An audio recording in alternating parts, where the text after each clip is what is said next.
अस्सलाम वालेकुम students, ब्रेनिक्स prep के प्लेटफॉर्म से मैं उस्मान ख़ान।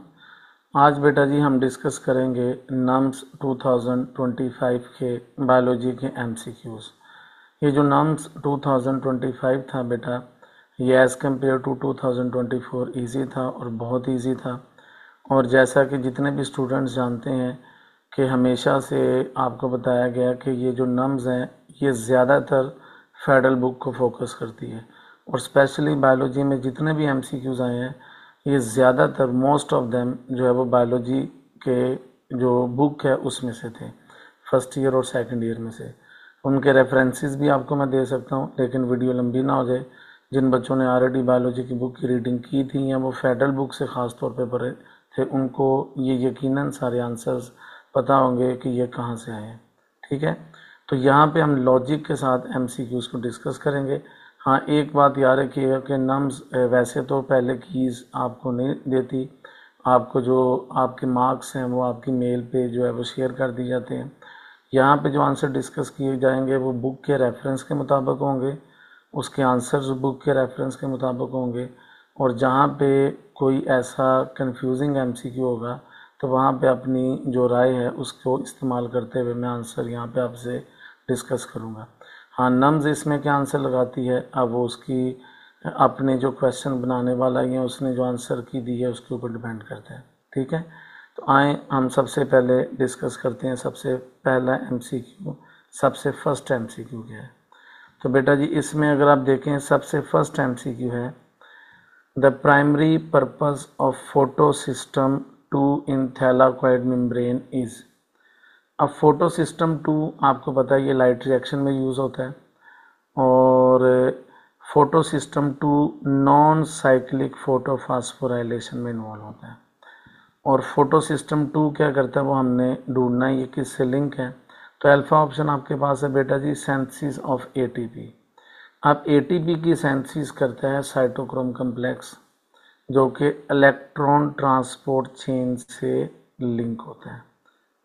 तो इलेक्ट्रॉन ट्रांसपोर्ट चेन वो इन्वॉल्व है एटीपी की सिंथेसिस के अंदर, अगर आपने पूरा जी स्कीम पूरे लाइट रिएक्शन को आपने देखा है। बीटा ऑप्शन आपके पास है ऑक्सीडेशन ऑफ वाटर।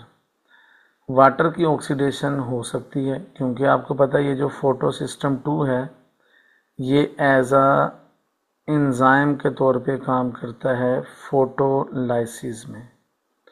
सादा अल्फाज में बेटा जी ये वाटर की फोटोलाइसिस करता है, और जब भी वाटर की फोटोलाइसिस होती है तो वाटर में से इलेक्ट्रॉन निकलते हैं, और इलेक्ट्रॉन का निकलना क्या कहलाता है, ऑक्सीडेशन।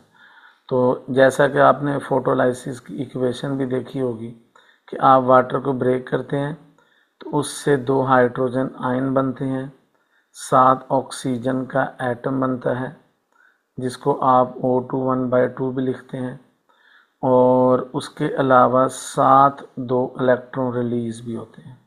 तो अगर आप इलेक्ट्रॉन के पॉइंट ऑफ व्यू से देखें तो इलेक्ट्रॉन का निकलना ऑक्सीडेशन है, तो वाटर की ऑक्सीडेशन ये आंसर हो सकता है। लेकिन हमेशा की तरह आपने सारी ऑप्शंस को भरना होता है, क्योंकि आजकल आपने मोस्ट अप्रोप्रिएट आंसर को टिक करना होता है। तो उसमें अगर आप देखें तो 4 ऑप्शन है, reduction of NADP positive to NADPH। ये तो बेटा जी इंजाइम करता है NADP पॉजिटिव रिडक्टेज, और अगेन ये काम तो इलेक्ट्रॉन ट्रांसपोर्ट चेन करती है जो फोटो सिस्टम 1 के साथ लिंक है, तो ये आंसर नहीं हो सकता। Data oxidation of cytochrome. Cytochrome का यहाँ पे मतलब है साइटोक्रोम कम्प्लेक्स हो सकता है, तो साइटोक्रोम कम्प्लेक्स की ऑक्सीडेशन वो करेगा जो साइटोक्रोम से इलेक्ट्रॉन लेगा। और आपको पता है साइटोक्रोम कम्प्लेक्स के बाद होता है प्लास्टोसायनिन, वो इलेक्ट्रॉन लेता है किससे, साइटोक्रोम कम्प्लेक्स से। तो इलेक्ट्रॉन साइटोक्रोम कम्प्लेक्स से निकलते हैं, उसकी ऑक्सीडेशन होती है और वो करता है प्लास्टोसायनिन, ना कि फोटो सिस्टम 2। तो यहाँ पे फिर आपके पास एक ही आंसर बचता है, वो है बीटा, क्योंकि ये वाटर की फोटोलाइसिस करता है और वाटर की फोटोलाइसिस में वाटर की ऑक्सीडेशन होती है। ठीक है बेटा। नेक्स्ट है in glycolysis glucose is. Alpha option है ऑक्सीडाइज इनटू पायरोविक एसिड, ये हो सकता है क्योंकि आपको पता है अगर आप ग्लूकोज की नेट इक्वेशन देखें तो आप बेटा जी ग्लूकोज को किस में कन्वर्ट करते हैं?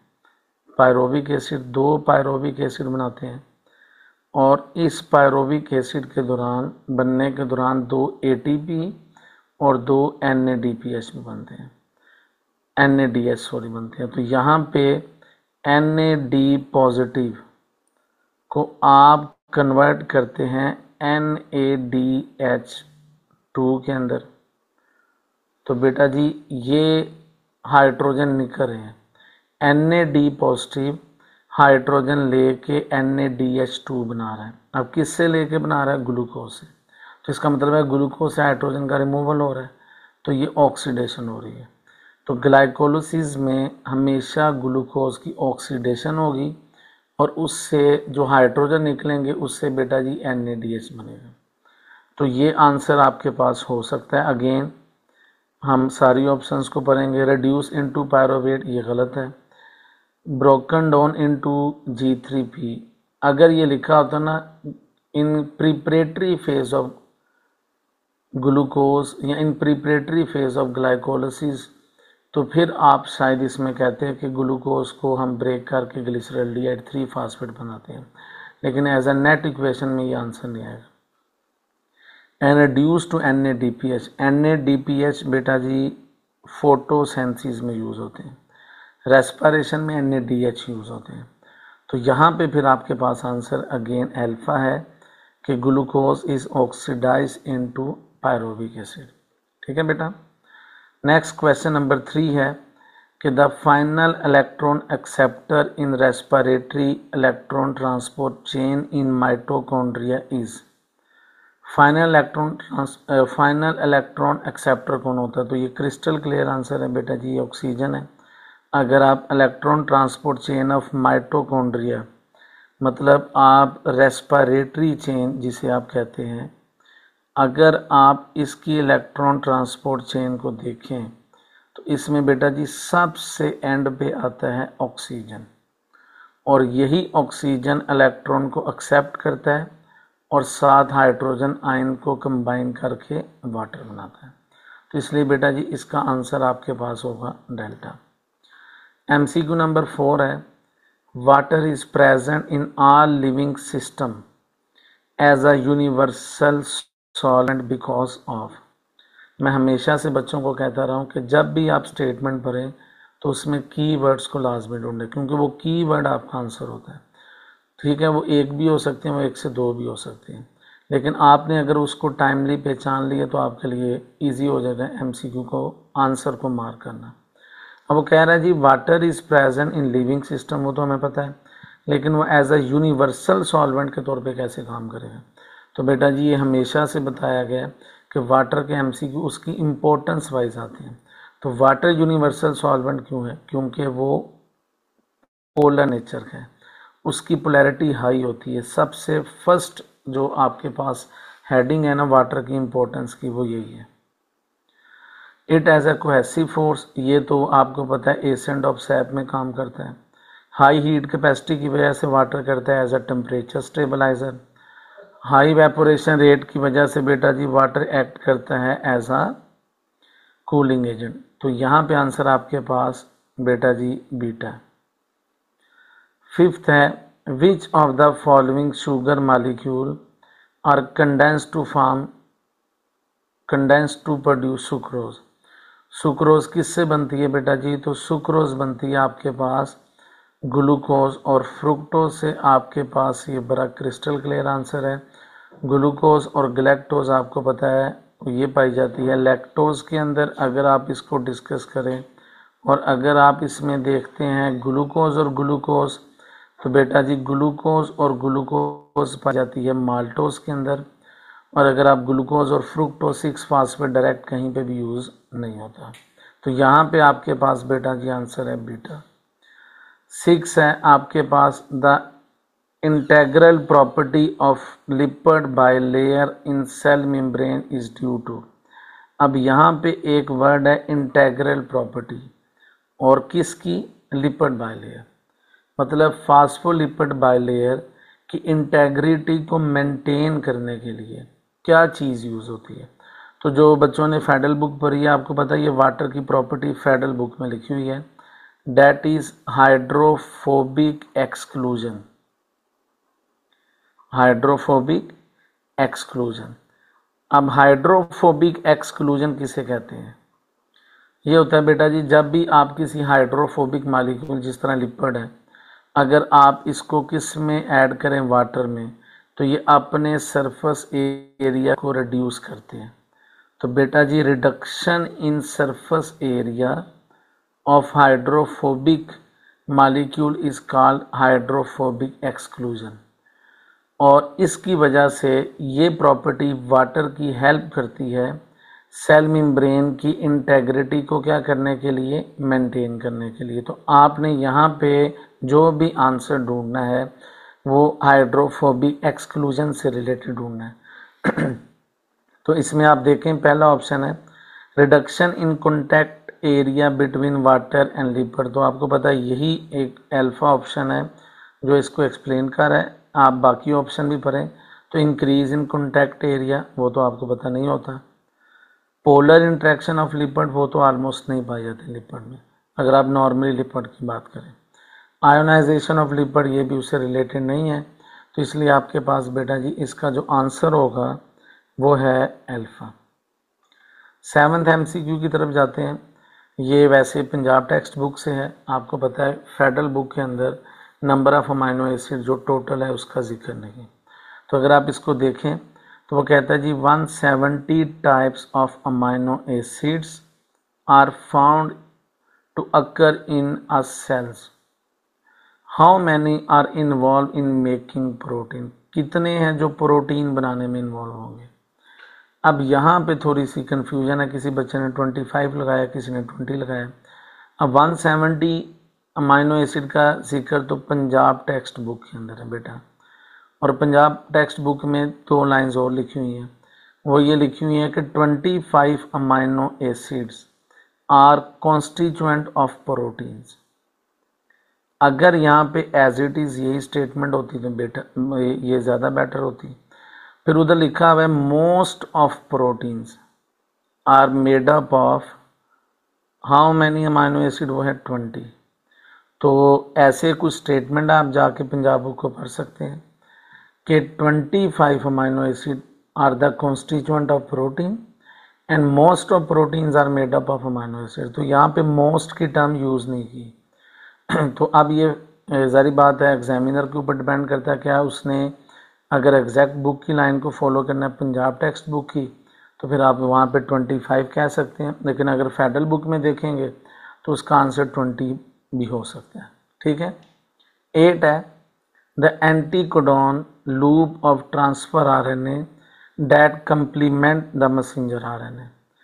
अब यहाँ पे कीवर्ड है एंटीकोडॉन लूप, किसकी, ट्रांसफर RNA की। तो अगर आपने अगेन फेडरल बुक को देखा है तो उसमें आपको पता है ट्रांसफर RNA का स्ट्रक्चर बना हुआ है जिसमें आपके पास ऐसे करके 3 लूप्स हैं, और इसमें अगर आप देखें एक थीटा लूप है, एक डी लूप है और एक एम लूप है। ये वाली जो लूप होती है ना इसे एम लूप कहते हैं, और इसके पास प्रेजेंट होते हैं एंटीकोडॉन। और तो एंटीकोडॉन फिर कौन सी लूप के पास हुए, एम लूप के पास। तो यहाँ पे आंसर आपके पास क्या होगा बेटा जी, वो चार्ली होगा। नेक्स्ट है 9th MCQ the individual chemical property of amino acid is determined bye. तो वो बेटा जी बात कर रहा है chemical properties of amino acid is determined by which of the following group. Options आपके पास है अल्फा, अमाइनो, कार्बोक्सिलिक और वेरिएबल ग्रुप। तो अगर आप इसमें देखते हैं अमाइनो एसिड का स्ट्रक्चर तो इसमें तो आपके पास एक होता है कार्बोक्सिलिक ग्रुप, एक अमाइनो ग्रुप, एक H और एक R। अब ये जो R है, R स्टैंड फॉर वेरिएबल। ये वो बेटा जी पार्ट है अमाइनो एसिड का जिस बेस पर आप 170 टाइप्स के अमाइनो एसिड्स को बनाते हैं, और इस बेस पर ही वेरिएशन आती है, और इसी बेस पर जो है वो अमाइनो एसिड की प्रॉपर्टी डिपेंड करती है कि क्या वो पोलर है, क्या वो नॉन पोलर है, क्या वो उसमें नंबर ऑफ कार्बन की कितनी चेंज है। तो यहाँ पे फिर उसके मुताबिक आपके पास आंसर होगा डेल्टा, क्योंकि ये आर पार्ट की बेस पर 170 टाइप्स के अमीनो एसिड्स।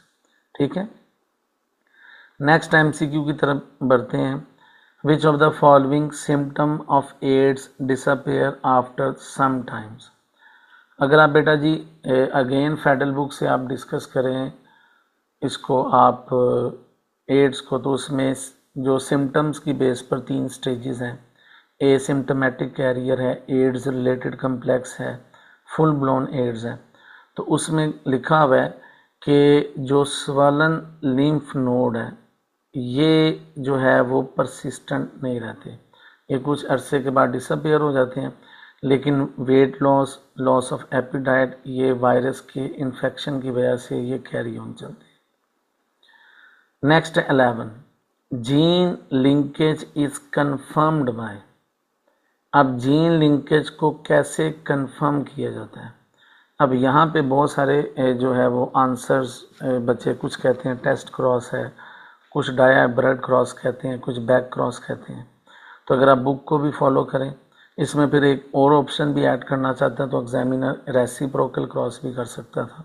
ठीक है, लेकिन आपको पता है यहाँ पे हमारे पास आंसर जो है वो टेस्ट क्रॉस आना चाहिए, क्योंकि अगर आपकी बुक में लिखा, अगर आप फेडरल बुक ही भरें तो उसने लिखा हुआ है कि टेस्ट क्रॉस में हम बैक क्रॉस करवाते हैं। तो back cross is actually a test cross. ठीक है, लेकिन बैक क्रॉस टर्म जो है वो इसमें इस्तेमाल की है, बायोटेक्नोलॉजी में भी यूज़ की है। वैसे अगर आप देखें तो टेस्ट क्रॉस को में आपने जिस इंडिविजुअल को भी आपने क्या करना होता है, टेस्ट करना होता है, उसको आप होमोजाइगस रिसेसिव के साथ क्रॉस कराते हैं। अब वो होमोजाइगस रिसेसिव पेरेंट भी हो सकता है और वो होमोजाइगस रिसेसिव कोई और भी हो सकता है। अगर आप ऑफस्प्रिंग को इस होमोजाइगस रिसेसिव जो उसका पेरेंट है उसके साथ क्रॉस कराएंगे और अगर लिखा होगा तो फिर ये बैक क्रॉस होगा।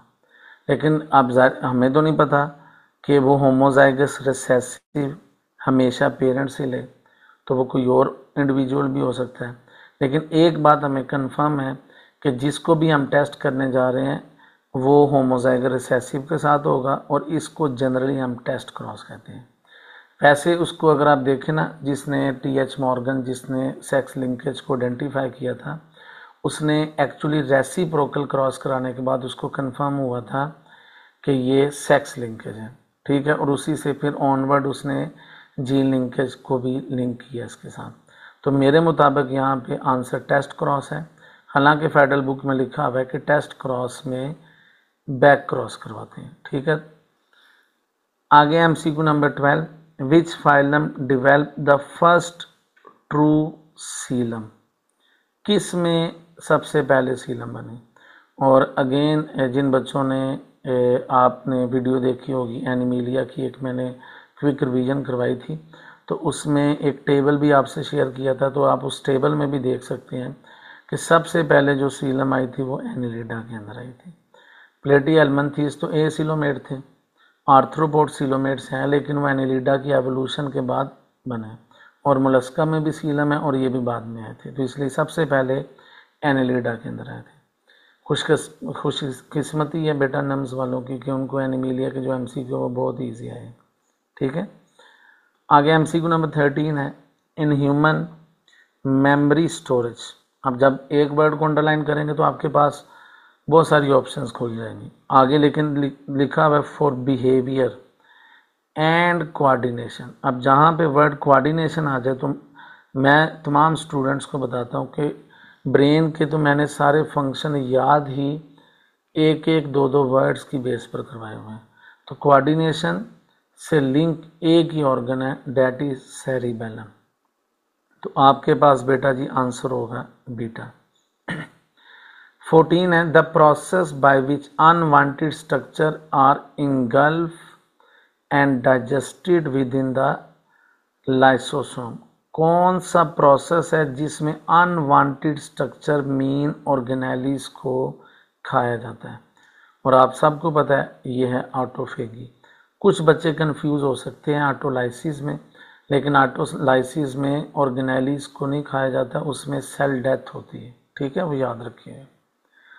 15 है, activity of which organ would be compromised with impairment of smooth muscle, कि कौन सी एक्टिविटी कंप्रोमाइज्ड होगी। इम्पेयरमेंट का मतलब है खराबी से, किसकी खराबी से? स्मूथ मसल्स की। तो स्मूथ मसल जिसमें पाए जाएंगे तो वो सही प्रॉपर फंक्शन नहीं कर पाएगा।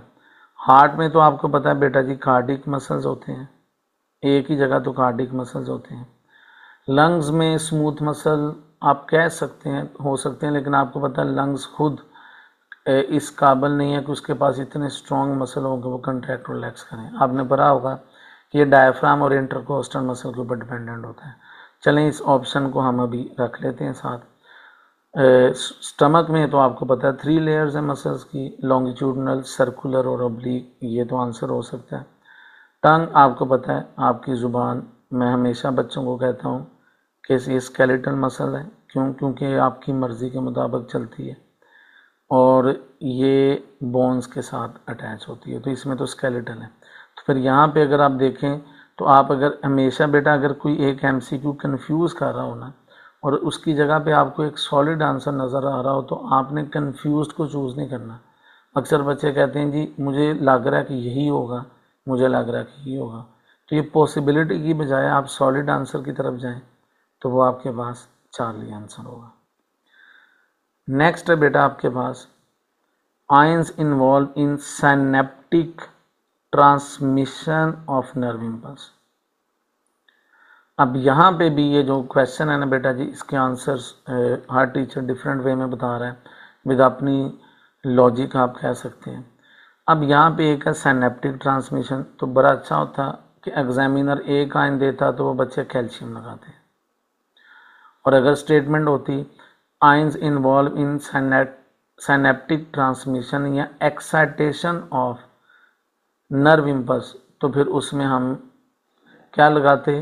कैल्शियम के साथ सोडियम भी लगा सकते थे, क्योंकि जब एक्साइटेटरी न्यूरोट्रांसमीटर क्या होते हैं अटैच होते हैं तो सोडियम गेट ओपन होते हैं, ये एक्साइटेशन में इन्वॉल्व होते हैं। ठीक है, लेकिन अगर लिखा होता कि द सिनेप्टिक या across synapse nerve impulse is inhibited, तो इनहिबिशन में बेटा जी अगर किसी बच्चे ने केपी के बुक भरी है तो उसमें लिखा हुआ है कि इनहिबिटरी जो न्यूरोट्रांसमीटर हैं वो कैल्शियम गेट्स के साथ वो तो ओपन होते हैं, लेकिन नर्व इम्पल्स की इनहिबिशन के लिए पोटेशियम या क्लोराइड जो है वो गेट्स को ओपन करता है। तो पोटेशियम गेट अगर ओपन होंगे तो इनहिबिटरी इफेक्ट होगा। अब यहाँ पे ये सारा कुछ नहीं पूछा, उसने एक बड़ी जनरल स्टेटमेंट कही है कि transmission of nerve impulse synapse के क्रॉस करवानी है। अब यहाँ पे मेरे मुताबिक आपका कीवर्ड है transmission of nerve impulse. Transmission of nerve impulse में कौन से आयन इन्वॉल्व होते हैं? अगर आपने नर्व इम्पल्स पढ़ी है तो वह सोडियम पोटासियम, लेकिन साइनैप्स के क्रॉस, तो उसमें साइनैप्स को क्रॉस करने के लिए आपको कैल्शियम भी चाहिए। तो नर्व इम्पल्स की ट्रांसमिशन में अक्सर बच्चों ने लगाया है कि वो कह रहे हैं जी कैल्शियम और सोडियम होना चाहिए, पोटेशियम ही नहीं होना चाहिए। बेटा वो मैंने बताया कि सोडियम सिर्फ तब होता है जब लिखा होता है एक्साइटेशन, और पोटेशियम होता है जब लिखा होता है इनहिबिशन। यहाँ पे नर्व इम्पल्स पूरी फेज को कह रहा है जिसमें डीपोलराइजेशन, रीपोलराइजेशन, हाइपर और सब कुछ आ रहा है। तो सोडियम पोटेशियम तो रिस्पॉन्सिबल होंगे, लेकिन साइनैप्स के क्रॉस करने के लिए कैल्शियम भी इन्वॉल्व होगा। तो मेरे मुताबिक यहाँ पे बेटा जी अल्फा ऑप्शन होता है। जस्टिफिकेशन नहीं समझ आई आप इसको पीछे करके दोबारा सुन सकते हैं। ठीक है बेटा। 17 MCQs है कि a woman cut her finger while working in a kitchen, which chemical substance will cause the inflammation. एक ही वर्ड बहुत है जी, इन्फ्लेमेशन, और हर बच्चे को जिसने कम अज़ कम फेडरल बुक पढ़ी है उसको पता है इन्फ्लेमेशन कौन कॉज करता है, वो हिस्टामिन कॉज करता है। 18 MCQ है which of the component are present both blood and lymph. ये वाली बात तो बेटा जी बहुत बार बोल बोल के जो बच्चे फिजिकल क्लासेस में उनको भी समझाई है, और इंशाल्लाह जब ऑनलाइन हम आगे स्टार्ट करेंगे लेक्चर्स तो उसमें भी ऐड किया जाएगा कि जब भी ब्लड और लिम्फ की बात की जाए तो ब्लड का लिक्विड पोर्शन ही लीक होके फ्यूचर में लिम्फ बनता है, लेकिन ब्लड की दो चीज़ें निकल के नहीं जाती, एक ब्लड सेल्स और एक लार्ज प्रोटीन्स। तो ब्लड के अंदर ब्लड सेल्स आरबीसीज होंगे लेकिन लिम्फ के अंदर नहीं होंगे। अब आप देखें, वो कहता है ऑक्सीजन ये तो होगी। अब देखें इधर ऑप्शन आ गया लार्ज प्रोटीन। लार्ज प्रोटीन तो दोनों में नहीं हो सकती, लार्ज प्रोटीन सिर्फ ब्लड में होगी, लिम्फ में नहीं होगी। आरबीसीज अगेन ब्लड में होंगे, बाकी चीज़ें माइनो एसिड इलेक्ट्रोलाइट्स वगैरह तो होंगे। इधर अगेन रेड ब्लड सेल आ गई है तो ब्लड में होगा, लिम्फ में नहीं होगा। तो यहाँ पे आपके पास आंसर बेटा जी क्या है, डेल्टा। कि ब्लड में से क्या चीज़ निकल के लिम्फ में नहीं जाती, वो एक बेटा जी सारे के सारे ऑलमोस्ट हम ब्लड सेल्स कह सकते हैं। एक्सेप्शन है, कुछ वाइट ब्लड सेल्स इन्फ्लेमेशन के दौरान जा सकते हैं, और उसके अलावा लार्ज प्रोटीन्स ये ब्लड से निकल के इंटरस्टिशियल फ्लूइड का हिस्सा नहीं बनती, और फिर इंटरस्टिशियल फ्लूइड लिम्फ में नहीं जाता। तो यहाँ पे आंसर बेटा जी आपके पास डेल्टा होगा। 19 है, विच सेलेक्ट द आयन या select the one which is use by the hydroxylase as an activator. यहाँ पे बाय मिस्टेक हाइड्रोक्सीलेज लग गया, ये तो बेटा जी हेक्सोकाइनेज। ये थोड़ी टाइपिंग मिस्टेक है मेरी तरफ से, बजाते खुद मैंने इसको लिखा है। हेक्सोकाइनेज एंजाइम था यहाँ पे की में क्वेश्चन पेपर में। तो हेक्सोकाइनेज में कौन इन्वॉल्व होता है बेटा जी, वो मैग्नीशियम आयन इन्वॉल्व होता है। ये भी फेडरल बुक में एक इक्वेशन है, उसके ऊपर एग्जैक्ट ये को फैक्टर वाले टॉपिक से एक्टिवेटर की एग्जांपल है। 20 MCQ है, the linkage between substrate molecule and active site. कि जब भी एंजाइम के साथ सबस्ट्रेट अटैच होगा उसकी एक्टिव साइट के साथ तो कौन सा इंटरेक्शन बनेगा। अब कुछ बच्चों ने आयनिक लगाया, कुछ ने हाइड्रोजन बॉन्ड लगाया, और कुछ बेचारों की किस्मत ख़राब थी, उन्होंने डाइसल्फाइड और कोवलेंट की तरफ गए हैं। एक बात याद रखें बेटा जी, एंजाइम और सबस्ट्रेट आपस में हमेशा मेरे मुताबिक वीक लिंकेजेस के थ्रू अटैच होने की कोशिश करेंगे, क्योंकि जब ये प्रोडक्ट में कन्वर्ट होगा तो इसने रिमूव भी होना है, ठीक है। और वो कभी भी इंट्रा मालिकुलर फोर्स नहीं हो सकती, जिस तरह कोवलेंट बॉन्ड नहीं हो सकता है। डाइसल्फाइड भी अगर आप देखें तो ये भी कोवलेंट बॉन्ड होता है, ये भी नहीं हो सकता। आयनिक इंट्रैक्शन लिखा था तो ये ऑप्शन हो सकता था, क्योंकि एंजाइम की एक्टिव साइट के ऊपर चार्ज होता है, लेकिन यहाँ पे आयनिक बॉन्ड की टर्म यूज़ की है तो ये भी इंट्रामॉलिक्यूलर फोर्स में आती है। लेकिन हाइड्रोजन बॉन्ड इंटरमॉलिक्यूलर फोर्स है और इसको यूज़ कर सकता है सबस्ट्रेट एंजाइम के साथ अटैच होकर, ठीक है। तो यहाँ पे आंसर 40 होगा। ये सब स्ट्रॉन्ग इंटरेक्शंस हैं, इसके साथ एंजाइम कभी भी अगर सबस्ट्रेट के साथ अटैच हो गया पका पका तो ये तो बेटा जी कभी प्रोडक्ट में कन्वर्ट हो गया तो शायद ये उतर ही ना पाए, तो ये इनहिबिटर्स भी बन सकता है, और ये पंजाब बुक में लिखा हुआ है, ठीक है। 21 है, एक्टिवेटेड पेप्सिन। अब यहाँ पे एक वर्ड है activated pepsin, in which polypeptide fragment is removed is an example of. अब ये भी फेडरल बुक में से, अगर आपने फेडरल बुक पढ़ी हो तो उसमें लिखा हुआ है कि ये सपोज करें ये पेप्सिन एंजाइम है। अब ये इस वक्त एक्टिव है, लेकिन जब ये प्रोड्यूस होता है तो ये इनएक्टिव फॉर्म में होता है। क्यों? क्योंकि इसकी एक्टिव साइट के ऊपर एक पॉलीपेप्टाइड लगी होती है। जब मैं इसके ऊपर ये पॉलीपेप्टाइड लगा दूंगा तो ये इनएक्टिव एंजाइम बन गया और इसका नाम है पेप्सिनोजिन।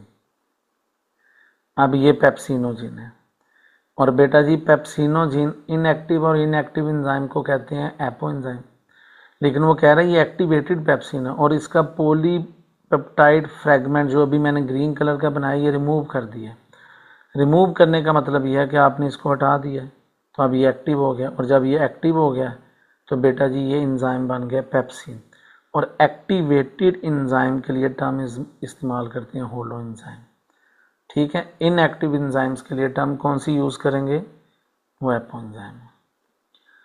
नेक्स्ट है रिवर्सिबल इनहिबिटर। अब यहाँ पे मैं अगर आप गौर करें तो मैं ऐसे साथ साथ हाईलाइट कर रहा हूँ जो मुझे लगता है कि ये कीवर्ड है। आप भी जब भी कोशिश करें ऐसे पेपर करें, फिर आप कभी भी स्टेटमेंट बार बार पढ़ने की ज़रूरत नहीं पड़ेगी। That effect the enzyme catalysed reaction by. अब रिवर्सिबल इनहिबिटर कैसे अटैच होंगे? अल्फा ऑप्शन है forming covalent bond with active site. अब कोवलेंट बॉन्ड अभी पीछे बताया, ये तो स्ट्रॉन्ग बॉन्ड है, और अगर कोई भी चीज़ एंजाइम के साथ कोवलेंट बॉन्ड बनाएगी स्ट्रॉन्ग बॉन्ड, तो ये तो परमानेंटली अटैच होगी, ये इरिवर्सिबल में आएगा। Destroying the globular structure. अब ग्लोबुलर स्ट्रक्चर एक बार प्रोटीन का एंजाइम का डिस्ट्रॉय हो गया तो आपको पता वो कभी एंजाइम ठीक नहीं हो सकता। और अगर आप ये पढ़ें इनहिबिटर, तो ये इरिवर्सिबल इनहिबिटर करते हैं, वो पक्का एंजाइम के साथ क्या होते हैं, अटैच, और एंजाइम को डिस्ट्रॉय कर देते हैं। Forming a weak linkage with enzyme. Reversible inhibitor enzyme के साथ वीक लिंकेज बना सकते हैं ताकि ये रिमूव हो सके, ये ऑप्शन हो सकता है। एक्टिवेटिंग द कैटालिटिक साइट, ये तो गलत बात है, इनहिबिटर एक्टिवेट नहीं करते, ये रोकते हैं। तो इसका आंसर बेटा जी आपके पास चार्ली है कि रिवर्सिबल इनहिबिटर इसीलिए तो रिवर्सिबल होते हैं क्योंकि ये इजीली उतर जाते हैं, क्योंकि ये एंजाइम के साथ वीक लिंकेज बनाते हैं।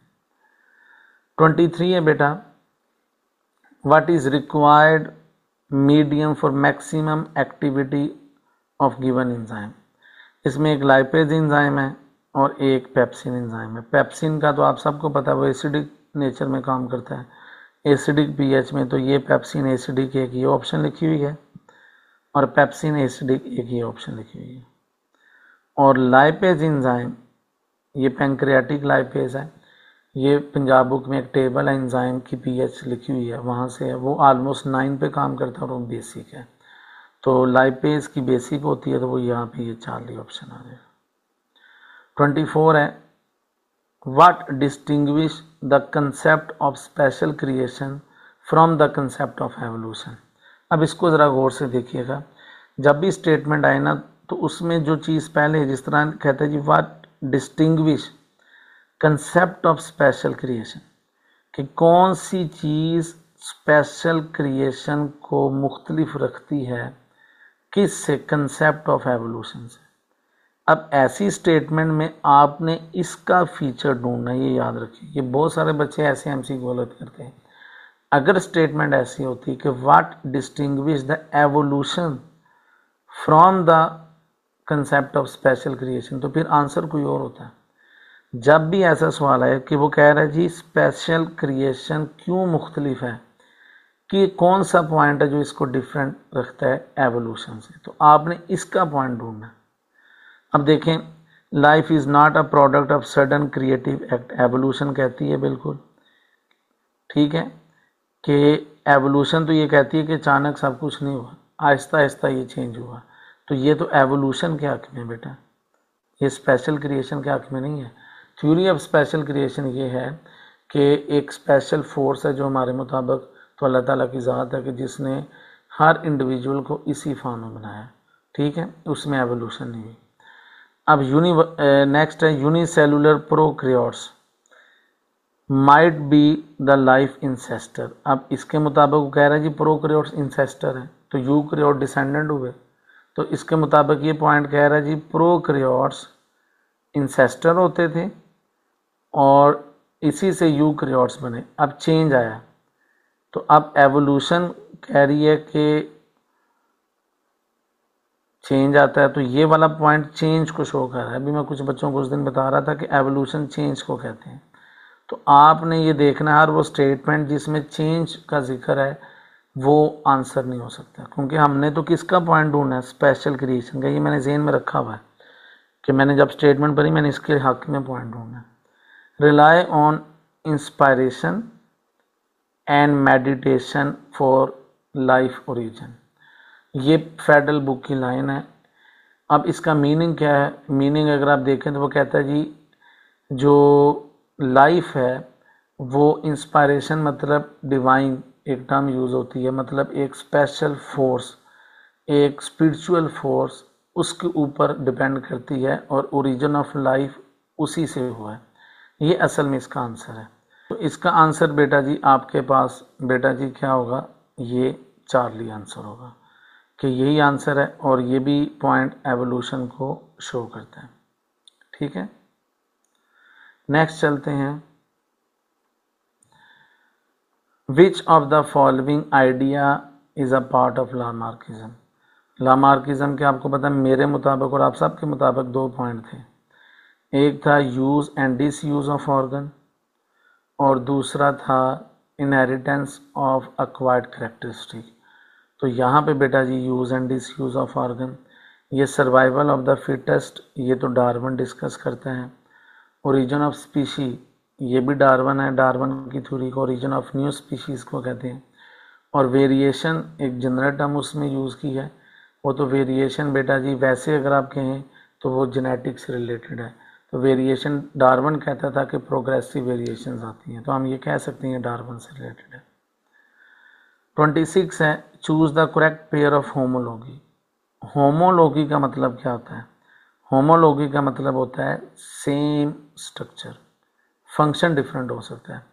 तो अब यहाँ पे आप सब ने अगर आप एविडेंसीज ऑफ एवोल्यूशन पढ़े हैं, वो तो सब बुक्स में ऑलमोस्ट सेम है। तो उसमें लिखा हुआ है कि wings of the birds and butterfly ये एनालोगस ऑर्गन होते हैं। एनालोगस ऑर्गन वो होते हैं जिनका स्ट्रक्चर डिफरेंट और फंक्शन सेम हो। होमोलोगस में स्ट्रक्चर क्या होता है? सेम होता है। तो स्ट्रक्चर सेम किस में होगा? वो बेटा जी तमाम वर्टिब्रेट्स के 4 लिम्स का स्ट्रक्चर सेम होगा। अब देखें 4 लिम्स ऑफ बर्ड्स मतलब wings of birds and fins of whale, ये भी मैमल है, इसके ये 4 लिम्स फिन्स हैं। इन दोनों का स्ट्रक्चर सेम है, फंक्शन डिफरेंट है, ये आंसर होगा। अगर एनालॉगी पूछा था तो ये होता है। ये leaves of Pinus and cactus, ये भी आंसर नहीं हो सकता। Gills of fish and lungs of human, इनका स्ट्रक्चर सेम नहीं है। लंग्स में एल्विलाई होते हैं, गिल्स में नहीं होते। ये आप एनालोगस में कह सकते हैं, लेकिन ये आंसर नहीं है, इसलिए इसका आंसर बेटा जी आपके पास बीटा। 27 है which chronological sequence is correct among the class of vertebrates as a evidence of evolution। Chronological का मतलब है एवोल्यूशनरी लिंक, जो कैसे एवोल्यूशन हुई है from lower vertebrates to higher one. तो इसमें आप सब जानते हैं कि सबसे पहले आया था फिश की तरह ये है, फिर आए एम्फीबियन की एवोल्यूशन से आए रेप्टाइल्स, और रेप्टाइल की एवोल्यूशन से बने बर्ड्स एंड मैमल्स। तो यहाँ पे आपके पास बेटा जी चार्ली ऑप्शन होगा। नेक्स्ट है induce fit model of enzyme activity suggest that. अब मैंने यहाँ पे कीवर्ड ढूंढ लिया इंड्यूस फिट मॉडल। इसमें अल्फा ऑप्शन है can not modify it's active site. अब एक्टिव साइट को चेंज नहीं करता, लेकिन इंड्यूस फिट मॉडल तो कहता है कि एक्टिव साइट फ्लेक्सिबल है, तो ये तो गलत हो गया, ये तो लॉक एंड की मॉडल के हक में है। Can bind with a single substrate, ये भी गलत है, क्योंकि इंड्यूस फिट मॉडल कहता है कि एंजाइम अपनी शेप चेंज कर सकता है, और इससे क्या होगा कि एक से ज़्यादा सबस्ट्रेट लेकिन रिलेटेड सबस्ट्रेट अटैच हो सकते हैं। अगर सिंगल सबस्ट्रेट अटैच हो रहा है, ये हाईली स्पेसिफिक है, ये तो लॉक एंड की मॉडल को फॉलो कर रहा है। Can catalyse the related specific reaction, मतलब मिलते जुलते रिएक्शन करवाता है। स्पेसिफिक रिएक्शन लेकिन रिलेटेड है, तो ये ऑप्शन हो सकता है। Usually belongs to non regulatory enzyme, जिन बच्चों ने फेडरल बुक पढ़ी उनको पता है कि नॉन रेगुलेटरी एंजाइम वो एंजाइम है जो लॉक एंड की मॉडल को फॉलो करते हैं। जो इंड्यूस फिट मॉडल को फॉलो करते हैं उन एंजाइम्स को बेटा जी आप नाम देते हैं रेगुलेटरी एंजाइम्स। तो यहाँ पे फिर अगर आप देखें ये भी लॉक एंड की मॉडल को फॉलो कर रहा है, ये भी लॉक एंड की मॉडल, ये भी, तो यहाँ पे आपके पास आंसर चार्ली है। क्यों? क्योंकि इसमें लिखा हुआ है कैटलाइज रिलेटेड स्पेसिफिक रिएक्शंस, मतलब मिलते जुलते रिएक्शन को क्या करता है, उसको उसके सबस्ट्रेट को प्रोडक्ट में कन्वर्ट करता है, मतलब ये चेंज हो सकता है स्लाइटली। 29 है which of the following increase variation in a gene pool. अच्छा बेटा, ये हार्डी विम्बर थ्योरम से एमसीक्यू, वैसे तो सिलेबस में नहीं है लेकिन हर बार ये शरारत नम्स वाले, कभी एमडी कैट वाले, यूएचएस वाले करते हैं। तो आप ऐसा करें कि ये कुछ एडिशनल टॉपिक है, ये लाजमी पढ़ें। नेक्स्ट संडे या इन कमिंग डेज़ में मैं पोस्ट लगाऊंगा, उसमें मैं कुछ एडिशनल टॉपिक्स जो है वो रिवाइज कराऊंगा ताकि बैकअप के तौर पे वो आपको आने चाहिए। तो जीन पूल में वेरिएशन कौन लेके आता है? तो जीन पूल में वेरिएशन ये हार्डी-वेबर थ्योरम में लिखा हुआ है, the main cause of variation is mutation. और म्यूटेशन में लिखा भी हुआ है, म्यूटेशन की डेफिनेशन भी है चेंज इन जेनेटिक मटेरियल। जब भी क्या आएगा कि म्यूटेशन होगी, उस म्यूटेशन से एक नया अलील बनेगा, और जब भी नया अलील बनेगा तो ऑटोमेटिकली जीन पूल कहते हैं वो तमाम अलील्स एक जीन के, तो उसमें एक नए अलील का इजाफा हो जाएगा, तो उसमें वेरिएशन आएगी। तो इसका आंसर बेटा जी चार्ली बनेगा। 30 है identify the location of mitral valve. ये बाइकस्पिड वॉल को कहते हैं इन ह्यूमन हार्ट, और ये बड़ा आसान है, आपको पता है। ये तो लेफ्ट एट्रिया और लेफ्ट वेंट्रिकल के दरम्यान में होता है। राइट एट्रिया राइट वेंट्रिकल में कौन सा होता है? ये ट्राइकस्पिड वॉल्व होता है। और पल्मोनरी ट्रंक में तो वो तो आपको पता है पल्मोनरी सेमिल्यूनर वाल्व होता है, और यहाँ पे होता है एओर्टिक सेमिल्यूनर वाल्व। तो यहाँ पे आपके पास आंसर बेटा जी डेल्टा। नेक्स्ट है blood flow in vessels least depend upon. ये फेडरल बुक की एक्सरसाइज का एमसीक्यू है कि ब्लड फ्लो सबसे कम किसके ऊपर डिपेंड करता है। अल्फा ऑप्शन है total cross sectional area of vessel. तो आपको पता है ब्लड फ्लो यस वहाँ पे वैसे स्पीड को भी शो कर सकते हैं। तो आपको पता है कि स्पीड जो है वो इन्वर्सली प्रोपोर्शनल है क्रॉस सेक्शनल एरिया की, जिसके ऊपर डिपेंड करता है। प्रेशर के ऊपर भी डिपेंड करता है, क्योंकि जितना प्रेशर ज़्यादा होगा उतना फ्लो ज़्यादा होगा, उतनी स्पीड ज़्यादा होगी। हार्ट बीट के ऊपर भी डिपेंड करता है, हार्ट रेट तेज़ होगा तो जितना तेज़ होगा उतनी स्पीड ज़्यादा होगी। स्केलेटल मसल की कंट्रैक्शन के ऊपर इतना डिपेंड नहीं करता, ठीक है। वो ये होता है कि अगर लिखा होता है ना distribution of blood flow depend upon, तो फिर हम स्केलेटल मसल कहते हैं। तो स्केलेटल मसल डायरेक्टली इन्वॉल्व नहीं है, तो यहाँ पे इसलिए आंसर चार्ली होगा। 32 है which T lymphocyte do not directly attack invading microbe. अब देखें कुछ बहुत सारे टीचर्स कह रहे हैं जी ये अजीब सा सवाल है, लेकिन मैं बच्चों को हमेशा कहता हूँ कि आपने कीवर्ड ढूंढना है। मैंने ढूंढ लिया दैट विच टी लिम्फोसाइट। सबसे पहले आप इसमें से टी लिम्फोसाइट ढूंढें। तो मेरे ख्याल में आपको पता है मैक्रोफेज तो लिम्फोसाइट ही नहीं है, ये तो मोनोसाइट की डिफ्रेंसिएशन से बनता है। न्यूट्रोफिल भी नहीं है, बी लिम्फोसाइट है। पीछे बचा नेचुरल किलर सेल। आपको पता है natural killer cell TC cell होते हैं, साइटोटॉक्सिक टी सेल होते हैं। अगर आप इस तरीके से देखेंगे तो ऑटोमेटिकली अल्फा आंसर होगा कि टी लिम्फोसाइट है ये, मैंने इधर से ढूंढ लिया। लेकिन आगे लिखा है do not directly attack on invading cell. ये तो फेडरल बुक की लाइन है कि natural killer cell directly attack नहीं करते। नेचुरल किलर सेल वो वहाँ पे लिखता है कि डायरेक्टली पैथोजन को अटैक नहीं करते, ये मेनली कैंसरस सेल्स को अटैक करते हैं, और दूसरा वायरस इन्फेक्टेड सेल को अटैक करते हैं। डायरेक्टली वायरस के ऊपर अटैक नहीं करते। लेकिन ये यहाँ तक पहुँचने से पहले आपको पता होना चाहिए कि टी लिम्फोसाइट बाकी है नहीं, वो तो सिर्फ नेचुरल किलर सेल है। 33 है identify the exact function of ATP hydrolysis during muscle contraction. ये मैंने कीवर्ड्स अंडरलाइन किए हैं। एटीपी हाइड्रोलिसिस कब होती है? मसल कंट्रैक्शन में। फॉर्मेशन ऑफ क्रॉस ब्रिज, अच्छा कंफ्यूज सा लग रहा है। नेक्स्ट है आपके पास, सॉरी बेटा, ब्रेकेज ऑफ क्रॉस ब्रिज, ये भी हो सकता है। डिस्प्लेसमेंट ऑफ ट्रोपोमायोसिन, ये तो मुझे लग रहा है ये तो कैल्शियम आयन है, अगर आपने पढ़ा, मैं एज ए स्टूडेंट खा रहा हूँ। Release of calcium ion from the sarcoplasmic reticulum, ये तो बेटा जी टी ट्यूब्यूल्स में एसिटाइल कोलिन जो न्यूरोट्रांसमीटर है ये वो करवाता है, एटीपी तो नहीं करवाता। तो ये ऑप्शन भी गई, ये कैल्शियम कराता है, ये ऑप्शन भी गई, पीछे रह गई ये। अब अगर आपने एटीपी का पूरा आपने पढ़ा ना एक प्रॉपर जो साइकिल है, तो उसमें सबसे पहले एटीपी आता है और ये क्रॉस ब्रिज को क्या करता है, ब्रेक करता है। ये जो बच्चे पढ़ते हैं उनको मैं 4 स्टेप्स बताता हूँ कि सबसे पहले एटीपी अटैच होगा क्रॉस ब्रिज के साथ, तो क्रॉस ब्रिज ब्रेक होंगे। फिर होगा ATP hydrolyse, cross bridge straight होंगे। मतलब अगर मैं यहाँ पे बताऊँ तो क्रॉस ब्रिज ऐसे बने हुए थे, एटीपी आया, क्रॉस ब्रिज टूट गए, एटीपी गया, क्रॉस एटीपी हाइड्रोलाइज हुआ, क्रॉस ब्रिज स्ट्रेट हो गए। अब नई जगह पे नहीं बनेंगे। अब एटीपी तो है। अब ये कुछ टीचर्स भी मैं देख रहा था वो आंसर अल्फा को रिकमेंड कर रहे थे। Formation of cross bridge is not only dependent upon ATP, it is also depend upon the calcium ions। Cross bridge बनेंगे या नहीं बनेंगे ये तो बाइंडिंग साइट एक्सपोज होंगी तो उसके ऊपर डिपेंड करेगा। अगर एटीपी हाइड्रोलाइज हो जाए, कैल्शियम आयन हो ही ना, तो क्रॉस ब्रिज तो नहीं बनेंगे।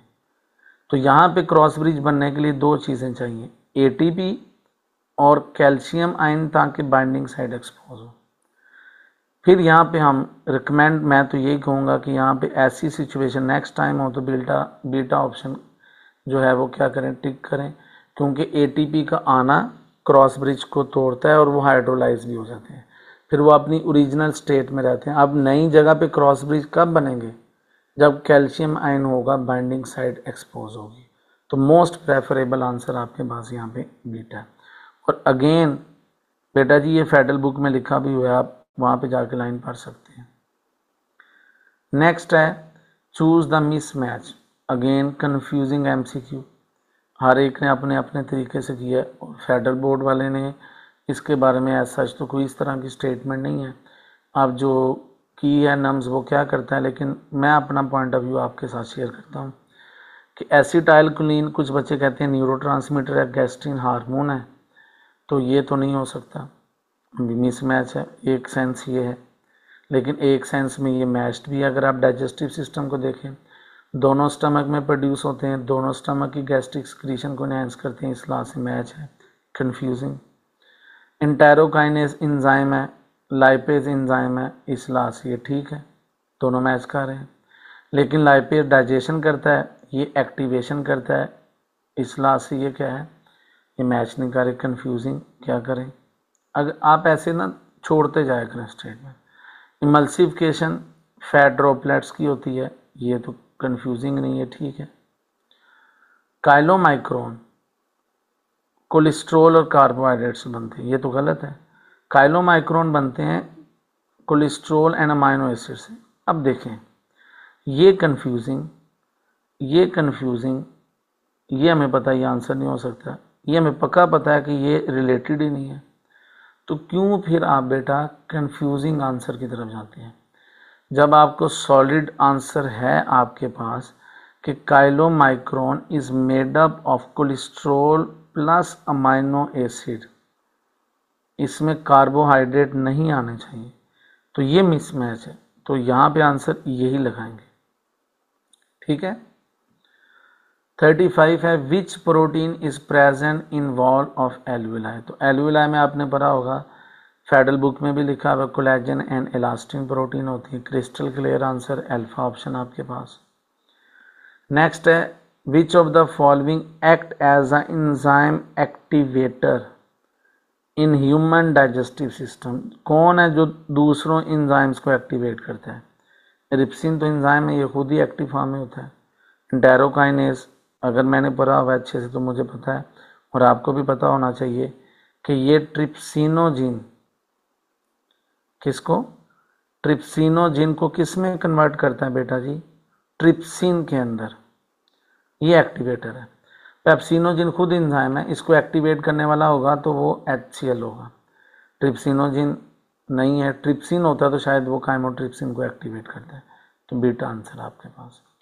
नेक्स्ट है how would you classify the bacterium having group of 2 और मोर फ्लैजेला एट वन पोल। मोर फ्लैजेला, 1-2 से ज़्यादा फ्लैजेला, तो ये तो टफ ऑफ फ्लैजेला, तो ये तो बेटा जी क्रिस्टल क्लियर आंसर लोफोट्राइकस। 38 है which of the following bacteria is use to developing vaccine against tuberculosis TB। Federal book की लाइन है, बहुत सारे बच्चों ने गलत किया कि टीबी के लिए टीबी वाली ही बैक्टीरिया यूज़ होता है, ऐसा नहीं है, ये माइक्रोबैक्टीरियम बोविस यूज़ होता है, ठीक है। डेल्टा 39 है, if A bacteria can grow in presence and absence of oxygen. यकीन माने अगर आप स्टूडेंट भी हैं, मैं आप कह रहे होंगे कि सर आप टीचर हैं तो आपको फ़ौरन आंसर प्रिडिक्ट कर लेते हैं, मैं भी एज अ स्टूडेंट हल कर रहा हूँ। और अगर आप देखें तो मुझे साथ ही स्टेटमेंट पढ़ते ही मुझे ऑप्शन, और मेरे साथ अगर आप स्टेटमेंट पढ़ रहे हैं ना, आपको खुद ही ऑप्शन नज़र आ रही है, presence and absence of oxygen, तो वो तो फैकल्टेटिव होगा, मैं ऑप्शंस पढ़ने से पहले देख लेता हूँ। तो यहाँ पे भी अगर आप देखें एरोबिक प्रेजेंस में, एनरोबिक एब्सेंस में, माइक्रो एरोफाइल लो ऑक्सीजन में, तो यहाँ पे फैकल्टेटिव की टर्म ही डुअल के लिए यूज़ करते हैं। अच्छा बेटा 40 MCQ है, which testicular cells in human male with a high testosterone level will start endocrine activity। वो कह रहा है कि मेल के कौन से सेल्स हैं जो हाई टेस्टोस्टेरोन में अपनी एक्टिविटी स्टार्ट करेंगे। अब टेस्टोस्टेरोन ज़्यादा है, तो टेस्टोस्टेरोन ज़्यादा है तो आपको पता है यहाँ पे एक्ट करेगा मैकेनिज़्म नेगेटिव फीडबैक। तो बेटा जी जो नेगेटिव फीडबैक मैकेनिज़्म है उसमें कोशिश की जाएगी कि टेस्टोस्टेरोन का लेवल कम किया जाए। और अगर आप इसमें बेटा जी ऑप्शंस देखते हैं तो इंटरस्टिशियल सेल ये तो टेस्टोस्टेरोन प्रोड्यूस करते हैं, और लाइडिक सेल भी उसी का नाम है, ये टेस्टोस्टेरोन प्रोड्यूस करते हैं। तो अगर आप इन दोनों ऑप्शंस को देखें तो आप दो ऑप्शंस तो एट अ टाइम नहीं लगा सकते। अगर आप इसको नेगेटिव फीडबैक के रिलेटेड देखें तो आपको पता है जैसे टेस्टोस्टेरोन ज़्यादा होगा स्पर्म्स का लेवल भी ज़्यादा होगा, और फिर आपको पता है उसको नेगेटिव फीडबैक एक ही हार्मोन देता है, वो इनहिबिन हार्मोन है, और inhibin hormone is produced by Sertoli cells. तो ये जब भी टेस्टोस्टेरोन ज़्यादा होगा उसको कम करना सर्टोली सेल्स का काम होगा जो इनहिबिन हार्मोन के थ्रू करते हैं। 41 है, which layer of uterus is composed of contractile muscle. Muscle किस में होंगे, तो बड़ा क्रिस्टल क्लियर आंसर है मायोमेट्रियम चार्ली ऑप्शन। 42 है, which one of the endocrine gland responsible for failure of ovulation. Ovulation नहीं हो रही तो आप सबसे पहले देखा करें कि ओव्यूलेशन करवाता कौन है, वो तो LH करवाता है।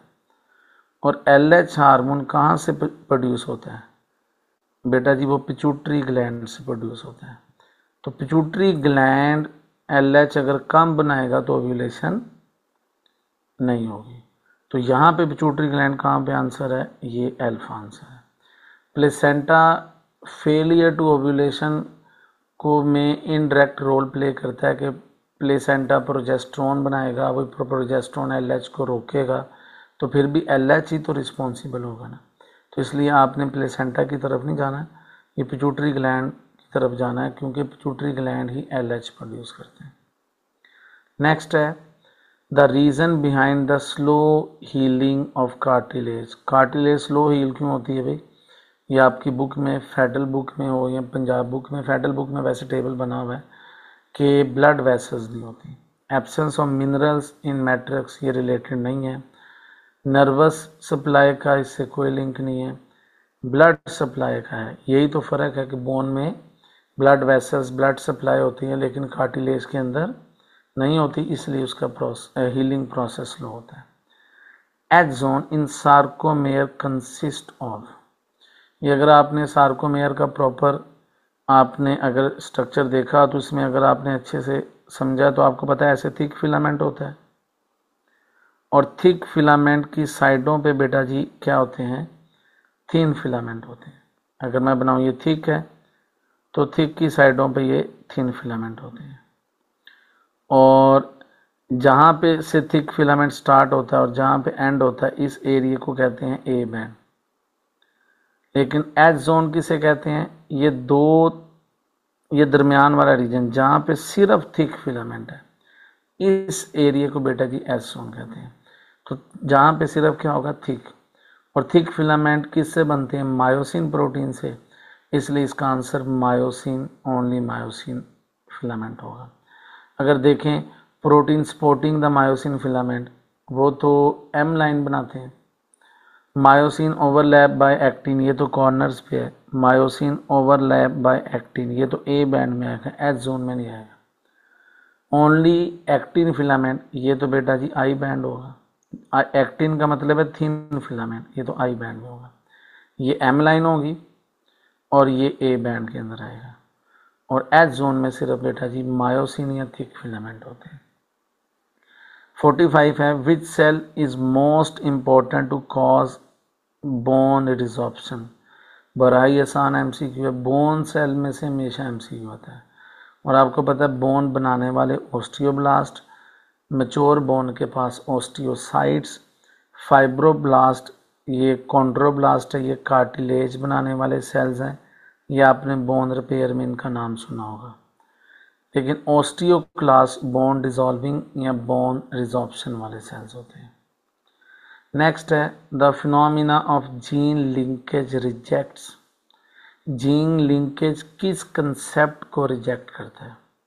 लॉ ऑफ सेग्रीगेशन नहीं है। आपने अगर पढ़ा हो ना लिमिटेशन ऑफ मेंडल्स लॉ, उसमें भी लिखा हुआ है कि लॉ ऑफ इंडिपेंडेंट असॉर्टमेंट, बेटा जी ये अप्लाई नहीं होता लिंक जीन के ऊपर, ठीक है। पॉलीजेनिक इनहेरिटेंस का इसके साथ कोई लिंक नहीं है और ना ही एपिस्टेसिस का। जीन लिंकेज इंडिपेंडेंट असॉर्टमेंट को सपोर्ट नहीं करती, क्योंकि जो जीन लिंक होंगे वो इंडिपेंडेंटली असॉर्ट नहीं होते। इस कंसेप्ट के बारे में मैंने ऑलरेडी एक लेक्चर जो है वो यूट्यूब पे ऐड किया हुआ इनहेरिटेंस का, जीन लिंकेज और प्रोबेबिलिटी का। अगर आप इसको मज़ीद कंसेप्ट को क्लियर करना चाहते हैं तो आप उसको देख सकते हैं। 47 है, which statement best describe the difference between prokaryotes and eukaryote cells. आसान, मेम्ब्रेन बॉन्डेड ऑर्गेनेली प्रेजेंट होते हैं प्रोकैरियोट्स में, गलत है। और इसमें ये तो टोटली रॉन्ग लिख दिया है। राइबोसोम 50S का और 30S का होता है, इसके सब यूनिट ये ठीक लिखा हुआ है। यूकैरियोट्स में 50 और 30 ये गलत है, ये असल में यहाँ पे था 60S एंड 40S, ठीक है। ये बाय मिस्टेक मेरे से यहाँ पे लिखा है, ओरिजिनल पेपर के अंदर यहाँ पे 40 और 60 है, ये वाला ऑप्शन आपके पास है। डीएनए डबल स्टैंडर्ड होता है, ये तो ठीक है। डीएनए सर्कुलर होता है, ये तो प्रोकैरियोट्स में होता है, यूकैरियोट्स में नहीं होता बेटा, उसका यूकैरियोट्स का लीनियर होता है। मल्टी सेलर प्रोकैरियोट्स नहीं होते, ये गलत है। मल्टी सेलर और यूनिसेलर यूकैरियोट्स होती हैं, ठीक है। तो असल में यहाँ पे आंसर ऑप्शन बीटा था। सॉरी बेटा, मैंने पेस्ट किया, वैल्यूज़ को चेंज नहीं किया, उसके लिए मैं माजरत चाहता हूँ। सही पेपर के अंदर ये 50, 30 और 60, 40 ये यूकैरियोट्स के सही सब यूनिट्स हैं। नेक्स्ट है the fluidity of biological membrane is maintained by. Fluidity को कौन मेंटेन करता है? तो फिलिडिटी में बेटा जी अगर आप देखें तो यहाँ पे बेस्ट आंसर होता है कोलेस्ट्रॉल, जो कि हमेशा हम तमाम बच्चों को बताते हैं कि cholesterol maintain the fluidity of cell membrane. अब कोलेस्ट्रॉल नहीं है तो फिर क्या आंसर होगा बेटा? फिर आपके पास बेटा जी आंसर होगा फास्फोलिपिड, क्योंकि आपकी बुक में लिखा हुआ है कि fluidity depend upon the lipid content. अब आप कहेंगे लिपिड कंटेंट, तो वो यहाँ पे तो फास्फोलिपिड ही है, और फैटी एसिड भी फास्फोलिपिड का ही पार्ट होते हैं। और फास्फोलिपिड क्यों लगा रहे हैं? क्योंकि मेजोरिटी जो लिपिड सेल मेम्ब्रेन में पाए जाते हैं वो यही है, और कोई आंसर बनता ही नहीं यहाँ पे। 50 है, which of the following independently reproduce in cell. कौन सा ऐसा स्ट्रक्चर है जो सेल मेम्ब्रेन में इंडिपेंडेंटली रिप्रोड्यूस होता है? और वो आपको पता है, एक क्लोरोप्लास्ट होता है और एक माइटोकॉन्ड्रिया होता है। They are the self replicating organelle. अब अगर आप गौर से देखें, बड़े ही आसान एमसीक्यूज बेटा इस बार नम्स के आए हैं। बस ये है कि कुछ आपने ब्लंडर मारे हैं और उसकी वजह से ये कुछ गलत हो गए होंगे, वरना तो ये बड़े सिंपल थे। 51 है, skeleton muscle are having. Skeleton muscle में क्या है? लेस SCR, ज़्यादा RER, ये गलत है। स्केलेटन मसल में आपने पढ़ा होगा सार्कोप्लाज्मिक रेटिकुलम होता है। अब सार्कोप्लाज्मिक रेटिकुलम ये बेटा जी SCR को कहते हैं, लेकिन ये मसल के अंदर इसको सार्कोप्लाज्मिक रेटिकुलम कहते हैं और ये कैल्शियम आयन को स्टोर करता है, तो ये ज़्यादा होगा। ठीक है, आर ई आर कम होगा। अब आर ई आर एब्सेंट हो ये गलत बात है, क्योंकि अगर आर ई आर एब्सेंट हो गया तो सेल के अंदर जितने भी एंजाइम है वो कौन बनाएगा, सेल के और भी एक्टिविटीज़ जो प्रोटीन सेंसिस है वो कौन करेगा। तो मोर एस ई आर कह सकते हैं, लेस आर ई आर कह सकते हैं। 52 है, which one is a correct direction of action potential along the neuron. ये मैं कुछ जगहों पे देख रहा था। अच्छा बेटा, कुछ पेपर थे उन्होंने अपनी मर्जी से याद करके ना ऑप्शंस लिखी हैं, तो ट्रू ऑप्शंस नहीं थी। ये जो मैंने पेपर किया है, हालांकि मैंने खुद एक दो टाइपिंग मिस्टेक वो हो जाती, ह्यूमन एरर है, लेकिन ये ओरिजिनल नम्स के पेपर की स्टेटमेंट मैं देख रहा था कि अक्सर यहाँ पे ऑप्शंस ही गलत दी हुई हैं और उसको एक्सप्लेन कर रही है। ये ओरिजिनल ऑप्शंस हैं। एक्शन पोटेंशियल वो कह रहा है direction of action potential along neuron. अब देखिए, एक्शन पोटेंशियल बेटा जी नर्व इम्पल्स को कह रहा है, वो कह रहा है जी नर्व इम्पल्स की डायरेक्शन बताएं अलोंग द न्यूरॉन। ये आपका काम होता है बेटा जी स्टेटमेंट को इजी बनाना अपने लिए, ठीक है। अब एक्शन पोटेंशियल अगर मैं देखूं अलोंग द न्यूरॉन, तो पहले आएंगे डेंड्राइट्स, फिर आएंगी सेल बॉडीज, फिर आएगी एक्सोन। अब देखें एक्सोन और पोस्ट सिनेप्टिक, अब देखें यहाँ पे उसने कंफ्यूज किया। अब आपको पता होना चाहिए, आप फेडरल बुक पढ़ें तो डेंड्राइट की मेम्ब्रेन को पोस्ट सिनेप्टिक मेम्ब्रेन कहते हैं और एक्सोन की मेम्ब्रेन को प्री सिनेप्टिक मेम्ब्रेन कहते हैं। अब पढ़ते हैं एक्सोन से पोस्ट, ये गलत है। अब आप अगर सुनते वक्त आप कह रहे हो कि सर अगले न्यूरॉन की डेंड्राइट की बात कर रहा होगा, आप कैसे कह सकते हैं? मैं बताता हूँ, मैं इसलिए कह रहा हूँ क्योंकि उसने अलोंग द न्यूरॉन कहा है, अक्रॉस द साइनेप्स नहीं कहा। अगर यहाँ पे स्टेटमेंट आती ना direction of action potential across the synapse, तो फिर आप प्रेफर करते, ये अलोंग द न्यूरॉन है, तो न्यूरॉन में डेंड्राइट के बाद सेल बॉडी आनी चाहिए, तो ये ऑप्शन गलत है। श्वान सेल तो कंडक्शन करते नहीं, इधर ही गलत है, ये neuroglia cells non conducting cells होते हैं। सेल बॉडी से प्री, सेल बॉडी से प्री ये आंसर है, ये हो सकता है। और डेंड्राइट से पोस्ट, डेंड्राइट खुद पोस्ट है, इससे पोस्ट सिनेप्टिक टर्मिनल की तरफ नहीं जा सकता, ठीक है। तो इसका आंसर ये है, अलोंग द न्यूरॉन आपने देखना बेटा। नेक्स्ट है calcium involve in synaptic, ions involve in synaptic transmission of nerve impulse, ये रिपीट हो गया, ये हमने पहले डिस्कस किया। इसका आंसर बेटा जी आपके पास अल्फा होगा। नेक्स्ट है a brief phase in which neuron regain its original ionic distribution. कौन सी फेज है जिसमें आयनिक डिस्ट्रीब्यूशन वापस आ जाती है? वो बेटा जी रिकवरी फेज होती है। अब आपने यहाँ पे ढूंढना रिकवरी फेज ऑप्शन है, नहीं है। अब रीपोलराइजेशन तो नहीं हो सकता इसमें, तो पोटेशियम आयन जो है वो मूव कर रहे होते हैं, साल्टेटरी में तो कंडक्शन हो रही होती है, तो ये रिकवरी फेज बेटा जी रिफ्रैक्टरी पीरियड के अंदर आती है। तो यहाँ पे फेडरल बुक की अंदर रिकवरी फेज रिफ्रैक्टरी पीरियड के अंदर रखी हुई है। तो इसमें बेटा जी सोडियम पोटेशियम पंप काम कर रहे होते हैं और ये सोडियम पोटेशियम पंप क्या करते हैं, ये आयनिक डिस्ट्रीब्यूशन को वापस जो है वो करते हैं, ठीक है। 55 है part of brain comprise of limbic system. Limbic system में 3 पार्ट होते हैं और वो कौन कौन सा होता है वो आपको पता है। एक होता है हाइपोथैलेमस, एक होता है एमेक्टिला और एक होता है बेटा जी हिप्पोकैम्पस। अच्छा बेटा, इसमें अब हम डिस्कस करेंगे 56 MCQ है। Correct sequence of 4 elements of neural pathway, मतलब न्यूरॉन के पाथवे के एलिमेंट्स बताएं in a simple reflex circuit. Reflex action के दौरान नर्व इम्पल्स जिस पाथवे को फॉलो करती है उसे रिफ्लेक्स आर्क कहते हैं। तो उसमें क्या जो है वो पाथवे फॉलो होगा, तो इसमें आपको पता है सबसे पहले तो आते हैं सेंसरी न्यूरॉन जो नर्व इम्पल्स को सेंस करते हैं। तो यहाँ से ही पता चल जाता है कि हमारे पास बेटा जी अल्फा ऑप्शन बनता है। उसके बाद एसोसिएटिव है, मोटर है, मसल, फिलहाल तो अल्फा ठीक लग रहा है। मसल के बाद सेंसरी नहीं आते, मोटर के बाद एसोसिएटिव भी नहीं आते एसोसिएटिव के बाद सेंसरी नहीं आती, तो ये सीधा पाथवे आपके पास बेटा जी वो है अल्फा। 57 है, चूज द करेक्ट पेयरिंग। सबसे करेक्ट पेयरिंग क्या है, इसमें वो लिखता है, ऊपर हेडिंग दी हुई है केमिकल नेचर की, मतलब हार्मोन नीचे लिखा हुआ है किस केमिकल नेचर के हैं, ये हार्मोन्स के नाम हैं, और उसके बाद ये हैं ग्लैंड्स, कौन सक्रीट करता है। तो केमिकल नेचर है प्रोटीन, प्रोटीन नेचर का हार्मोन इंसुलिन होता है, और इंसुलिन कौन प्रोड्यूस करता है, पेनक्रियास, ये भी ठीक है, ये तो ठीक लग रहा है। स्टीराइड हार्मोन कॉर्टिसोन है, ये ठीक है, लेकिन ये थाइमस प्रोड्यूस नहीं करता, ये तो एड्रीनल कॉर्टेक्स प्रोड्यूस करता है। कैटाकोलामाइन नेचर का एस्ट्रोजन होता ही नहीं, यहाँ पे गलत है, और एड्रीनल मेडुला भी एस्ट्रोजन प्रोड्यूस नहीं करता।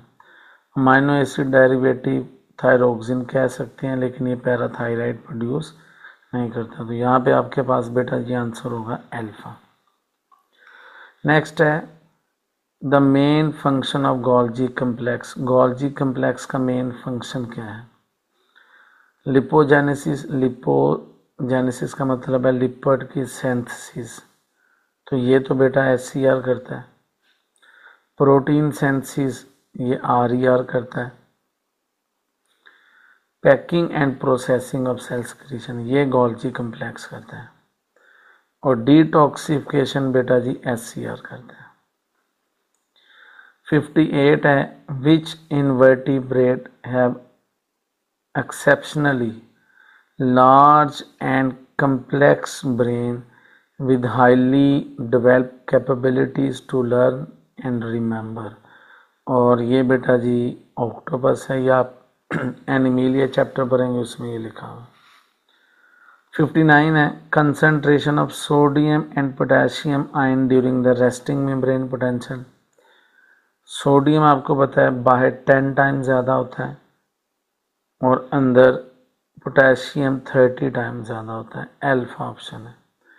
हाँ, पंजाब बुक अगर आप पढ़ रहे हैं तो उसमें पोटेशियम अंदर 20 टाइम ज़्यादा होता है, लेकिन जैसा कि मैंने आपको बताया ये फेडरल बुक से बना है, तो पोटेशियम अंदर 30 टाइम ज़्यादा होगा उस बुक के मुताबिक, और बाहर सोडियम 10 टाइम ज़्यादा होगा। बाकी ऑप्शन आपको पता है इससे उलट है, रॉन्ग है। नेक्स्ट है arthropods constituent are 54 of kingdom Animalia. आपको पता है ये लार्जेस्ट किंगडम है, लार्जेस्ट फाइलम है किंगडम एनिमलिया का। इस वो कहता है जी इसका the reason for their success, उनकी सक्सेस के पीछे रीज़न क्या है, डाइवर्सिटी एंड आर्टिकुलेशन, कहते हैं जॉइंट्स ऑफ एक्सोस्केलेटन, ये हो सकता है। एग्जिस्टेंस ऑफ हीमोसील, हीमोसील में होती है, लेकिन ये जो है वो सक्सेसफुल फीचर नहीं है इसका वर्टिब्रेट्स का, सॉरी किंगडम एनिमलिया के अंदर आर्थ्रोपोड्स का, ठीक है। इससे बेहतर तो और भी बहुत सारे फीचर हैं। वेल डेवलप्ड रिप्रोडक्टिव सिस्टम, ये भी इससे लिंक नहीं है। बायलेटरल सिमेट्री औरों में भी है, तो असल में इसके अंदर डाइवर्सिटी पाई जाती है, वेरिएशन है, और इसमें ज्वाइंटेड अपेंडेजेस हैं, ये इसकी सक्सेस का जो वो राज है, और वो एक्सोस्केलेटन जो स्पेशली काइटिन का बना होता है। 61 है, which of the following virus have double stranded RNA in its core, या फेडरल बुक पढ़ें, क्रिस्टल क्लियर याद करने वाला आंसर है, इसका आंसर है diarrhoea. Pore size of porcelain filter ranges between, ये भी फेडरल बुक से है। अगर आप हिस्ट्री वाले चैप्टर पोर्शन को पढ़ें, डिस्कवरी वाले को, उसमें लिखा हुआ है कि वायरस फिल्टर पेपर से निकल जाते हैं, और उन फिल्टर पेपर का साइज़ लिखा हुआ है 100 to 1000 नैनोमीटर, और वायरस का साइज़ इससे ऑलमोस्ट कम होता है। रिवर्स ट्रांसक्रिप्टेज एंजाइम क्या करता है, ये आपने अगर अच्छे से पढ़ा तो ये HIV के पास होता है, और इसका काम होता है सिंगल स्ट्रैंडेड RNA को डबल स्ट्रैंडेड DNA में कन्वर्ट करना, रिवर्स ट्रांसक्रिप्शन करना, चार्ली ऑप्शन होगा।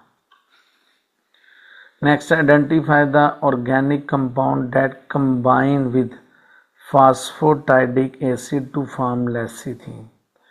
फास्फोटाइडिक एसिड के साथ असल में जब आप नाइट्रोजनस बेस अटैच करते हैं तो फिर फास्फोलिपिड बनता है। कौन सी नाइट्रोजनस बेस अटैच करेंगे तो लेसिथिन बनेगा, वो है कोलीन। ये आपकी बुक में इसी का स्टैंडर्ड स्ट्रक्चर है जिसको आप फास्फोटिडाइल कोलीन भी कहते हैं। तो फास्फोटाइडिक एसिड के साथ अगर आप कौन सी नाइट्रोजनस बेस अटैच करेंगे, कोलीन, तो फिर बनेगा आपके पास बेटा जी क्या, लेसिथिन। तो बीटा ऑप्शन। द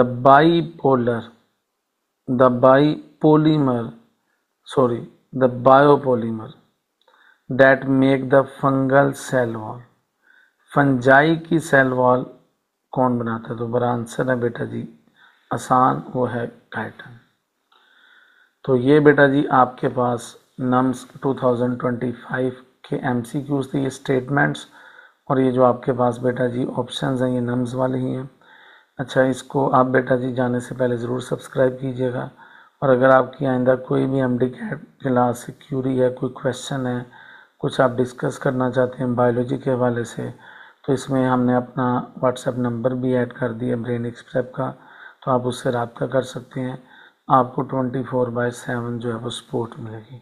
अपना ख्याल रखिएगा बेटा। और ये जितने भी ये जो पेपर अभी डिस्कस किया ये हमने ब्रेनिक्स प्रेप की वेबसाइट पे अपलोड कर दिया, आप वहाँ से डाउनलोड कर सकते हैं। अपना ख्याल रखिएगा बेटा। अल्लाह हाफिज़।